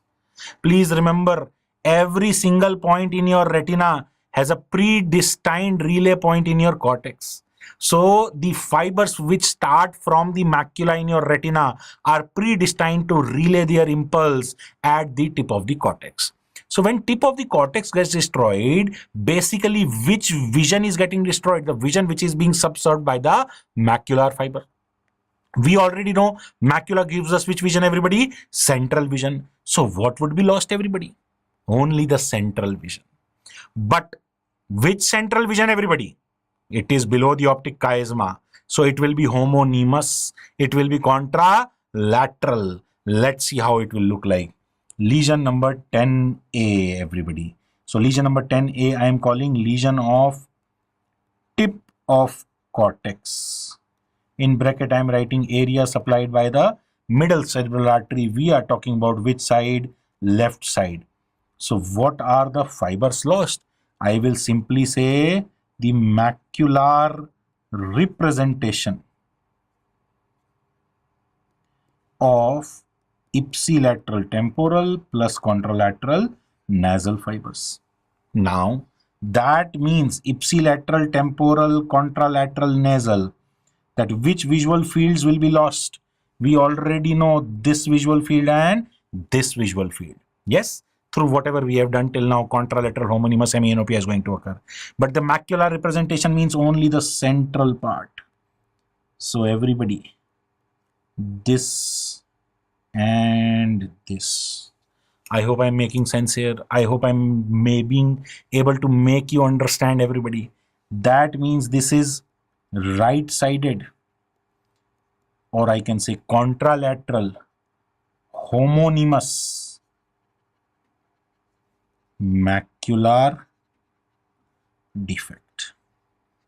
It is homonymous, it is contralateral. These two words have to be constant here, everybody. I hope we are understanding what I'm trying to say. Again, simple stuff. Or it is known by a fancy name which is called as cookie cutter defect. Cookie cutter defect. Okay, why is it called as a cookie cutter defect, everybody? Let's say your whole visual field is like roti ka atta, right? When you're trying to make a roti, everybody, you make a good circular what do you say, whatever. I hope you understand what I'm trying to say. Then let's say if you want to make cookies, you take a mold of the cookie and cut it in the center, so it looks like it was a big flour sheet rolled into a dough, rolled into a sheet, and then a cookie cutter had come and removed that red area, everybody. So that is where it gets likened to the fact that it looks like I have cut a cookie out of it. Cookie cutter defect. Okay, now let's see, everybody, lesion number 10B. So lesion number 10B, I will say visual cortex except tip, or the area supplied by posterior cerebral artery. Again, of which side, everybody? Left side. So what are the fibers lost? We again know, everybody, left side ipsilateral temporal, or if we say right side, we sing the poem contralateral nasal except macular representation. Okay, so the key word here to note is except macular representation. So again, by now we know that this part and this part, both the eyes right side visual field will be lost, except the macular representation means the central area will not be lost. So if I say that this is how my visual field defect will look like, I hope you understand this. Yes, so what are we saying again? Right sided, contralateral, homonymous, all the constant words we know by now, hemianopia, but with macular or macular, whichever way you want to say, sparing. Am I clear? So again, remember, tip is equal to macula. Tip is not lost, so macula will not be lost. Everything else remains the same. The fundamentals of homonymous and contralateral remain the same because the lesion is below the optic chiasma, everybody. And that's your lesion number 10B. If we superimpose 10A and 10B, we will be able to see that both of them will together make, everybody, again a complete homonymous hemianopia. And that's it about lesion number 1 to lesion number 10. I hope you have been able to understand. If not, everybody, let's quickly revise. Everybody, keep your mind churning, everybody. Optic nerve, optic chiasma, optic tract, lateral geniculate body, optic radiations, visual cortex, 6 parts. Optic nerve with which fibers? Ipsilateral temporal plus ipsilateral nasal. So whole optic nerve cut, ipsilateral anopia. Optic chiasma has which fibers? Bilateral nasal, so bitemporal hemianopia. Below that, everywhere the fibers are ipsilateral temporal plus contralateral nasal. That is why the visual field defect is contralateral and homonymous. In quick, in short, this is the summary for you. But before we complete this topic, there are some miscellaneous lesions which I want to teach you. Why do I call them miscellaneous? That even though they are a part of the visual pathway, they are visual field defects, but they are not directly related to any structure, the optic nerve, the chiasmas, or anything else. Okay, everybody? So let's see. Number 1, written altitudinal visual field defects. What do you mean by altitudinal? Altitude. Altitude means height. So in these visual field defects, we either see a superior hemianopia, high altitude, or we see a inferior hemianopia. That means low height. So what are we trying to say? We are trying to say that altitudinal visual field defects respect the horizontal midline. They respect the horizontal midline.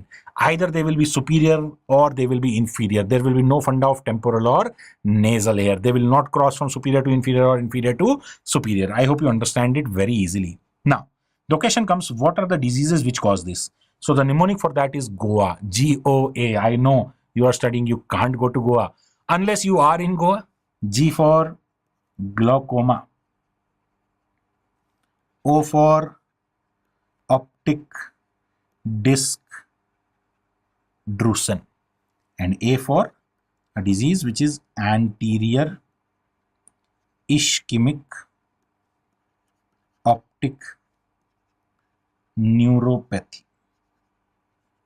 Anterior ischemic optic neuropathy. So these are the 3 causes. Please remember them by GOA, and I hope it is very easy to remember superior or inferior hemianopias. That's it. Miscellaneous lesion number 1. Let's move on to miscellaneous lesion number 2. Something called as cortical blindness. Now, as soon as we hear about cortical blindness, what comes into our mind? We must be talking about some lesion of the cortex. If we are talking about vision, we must be talking about the visual cortex. But sir, haven't we just studied lesion number 10 as being lesion of visual cortex? That is where the difference comes. When we studied lesion number 10, we said lesion of the left visual cortex, or it could have been a lesion of the right visual cortex. But here we say bilateral cortical lesion. Bilateral cortical lesion, basically what we are trying to say is there is a bilateral occipital lobe lesion. Okay? Now, I hope you understand this yourself when I say clinical feature. If there is a bilateral occipital lobe lesion, right occipital lobe not functioning, left homonymous hemianopia. Left occipital lobe not functioning, right homonymous hemianopia. So basically what am I trying to say? That I have no vision because the complete lobe is lost, occipital lobe, neither left nor right. So how will an image form? So that means ideally there is no vision. There is no vision. Yes, that is the truth. But everybody, the patient denies this truth, which we call as Anton's syndrome. The patient is in denial of blindness. नहीं, ऐसा नहीं हो सकता. मेरे को तो सब कुछ दिख रहा है. I can see everything. The patient is, so as to say loosely, is in a shock. The patient is saying, no, I can see everything. This is a tree. This is a house. This is a, I don't know what. The patient is in denial of blindness, even though the patient is absolutely blind. Also, the patient suffers from redox phenomena. Redox phenomena is that the patient is able to appreciate kinetic movement but not static movement.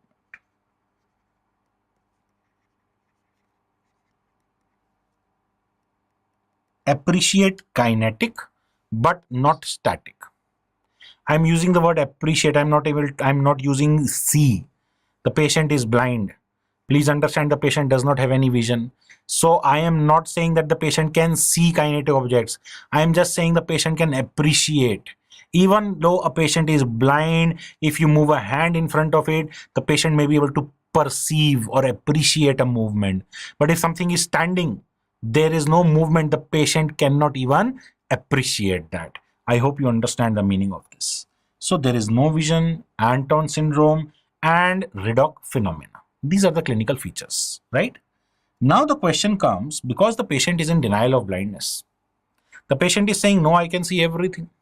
How do you prove in a court of law, let's say, that the patient is actually cortically blind?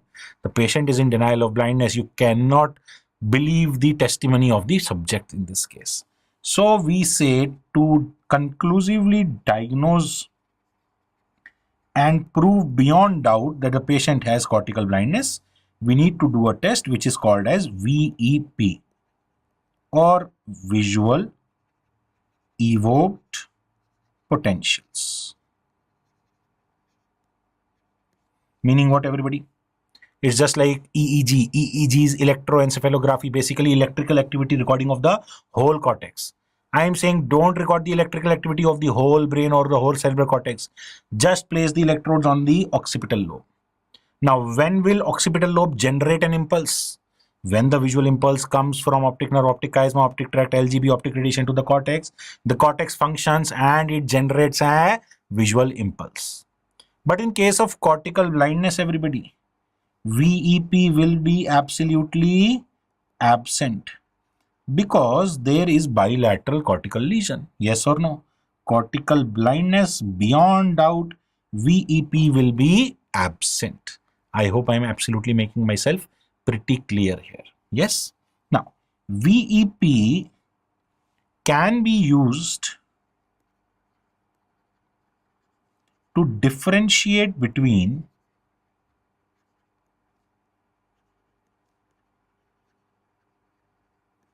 organic and functional blindness. Now, what do we mean by this line? I hope we have been able to understand that how VEP will help us to diagnose this. Now, organic and functional blindness. Organic blindness means blindness due to some disease, some lesion. So basically, organic blindness, when we say, we are talking about cortical blindness. In cortical blindness, the patient is blind but in denial. Okay, to summarize, and VEP is absent. What about functional blindness? It is the opposite. Functional blindness basically means malingering. Malingering. Let's say there was a 10-year-old boy who didn't want to go through school. One day he said, I have headache. The other day he said, I have stomach ache. Then he said, I have fever. He ran out of excuses. So one fine day he woke up and he said, आज कुछ तूफानी करते हैं. So he said, Mama, I can't see anything. I am blind. I can't see anything. I am blind. He is able to see everything, everybody. The patient's vision is normal, but pretending to be blind. Now again, in this case, if we need a conclusive evidence, we do VEP, and the VEP will come out to be absolutely normal.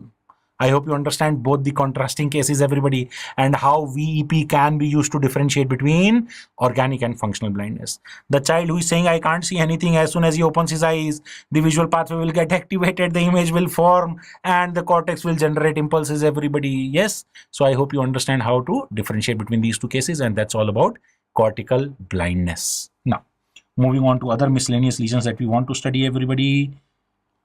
Enlargement of blind spot. Another visual field defect, an insignificant visual field defect, but nonetheless a visual field defect. Blind spot is what, everybody? Blind spot, as we've already discussed a number of times in anatomy, blind spot is optic disc. Optic disc is called as blind spot because there is no vision there. So if it enlarges slightly, it is not going to affect my visual field in any clinical manner whatsoever. But nonetheless, theoretically, it is a visual field defect. So the question comes, what are the causes of enlargement of blind spot? So the first important cause that we need to remember is papilledema. Papilledema means swelling of the optic disc. We will read it on later. The second important cause is papillitis. The second important cause is papillitis. Okay, inflammation of optic disc. And the third cause that we need to remember is congenital anomalies of optic disc. Lastly, optic disc drusen. So these are some of the causes which can lead to enlargement of blind spot. Always remember the most important differential diagnosis of enlargement of blind spot is papilledema. Moving on to the last miscellaneous topic, everybody, there is something called as the Cogan's dictum. Now what is this, everybody? Miscellaneous topic, not asked but can be asked. So in Cogan's dictum, we do a test, everybody, or to explain it, we do a test which is called optokinetic nystagmus test. OKN. Okay. Now, what is nystagmus? Nystagmus is to and fro movement. So we are inducing to and fro movement. How? Let's say these kind of experiments we have done in our physiology labs. Let's say we have a drum, black and white strips, and we are rotating it. So what does our eye do? Our eye first fixates on one strip, then that is going away, turning away. So our eye follows that movement and then comes back to another strip. Then follows that movement, it goes away, comes back to another strip. So this is optokinetic nystagmus. So we induce optokinetic nystagmus and we see whether the nystagmus movement is symmetric or erratic. Symmetric means going, coming back, going, coming back. Okay. If it is symmetric, then we say that the lesion is in occipital lobe. But if the nystagmus has erratic pursuit movements, erratic matlab some kind of abnormality, then we say that the lesion is in the parietal lobe. Am I making myself very clear? So this is basically done to differentiate if you have a confusion in the occipital lobe lesion. Occipital lobe or the parietal lobe, both of them constitute together to form the visual cortex. Mainly the occipital lobe, but some part of the parietal lobe also. And this is how Cogan said to differentiate between the two. That's all. Simple, right? Just learn it out. Now, we are finished with our first topic, that is the visual pathway and the visual field effects. To summarize everything at the end for you, apart from the miscellaneous lesions, everybody, let's see how we can do it in 5 simple lines in probably 10 seconds. Optic nerve lesion. Optic nerve lesion will always lead to ipsilateral visual field defects. Yes or no? Because ipsilateral fibers are there, so ipsilateral visual field defects. Whether ipsilateral anopia or ipsilateral central scotoma. Rule number 2. Optic chiasma lesion will always land up in one word, that will be heteronemus. Heteronemus may be bitemporal in most cases, or if it is Lateral optic chiasma, it will be binasal. Yes, so the word is heteronymous. Bi is the word. Am I clear to everybody? Now, below the optic chiasma, lesion number 5, optic tract, lesion number 6, lateral geniculate body, lesion number 7, optic radiation, lesion number 10, visual cortex. Because the fibers are the same, you will always have contralateral homonymous visual field defect. Am I pretty clear? Now, if we are talking about optic radiations can be divided into two parts, which can be remembered through one single mnemonic, everybody. T for which lobe we are talking about here, everybody? Temporal lobe. I for which optic radiations? Temporal lobe passes inferior optic radiation, and they cause PS, pi in the sky. I hope I am pretty clear about this here. No confusion in this. Yes. Lastly, everybody, visual cortex. Tip is equal to macula. If tip is lost, macular defect. If tip is not lost, macular sparing. And these 5 points summarize the past 2 hours of our lecture. And I hope this summary gets into your head, everybody. Please don't be afraid of neuro-ophthalmology. As I said in the beginning, I will repeat, it is as easy as 1, 2, 3, but you have to learn 1, 2, 3 once. You have to understand that it is counting, and 1 comes 2, 2 comes 3, everybody. The same thing is here. You just need to remember the 6 parts, and you need to remember one fundamental line. Visual field is always opposite to the visual fibers. If you get this into your head, you will never have any problem in this topic. Now, to give you a insight into how questions can be asked based on the images, the most feared thing images, everybody, I'll show you 1 or 2 images and I will ask you. Let's say this question comes to you in your examination, everybody. Okay. They ask you question number 1, diagnose site of lesion. What is the site of lesion?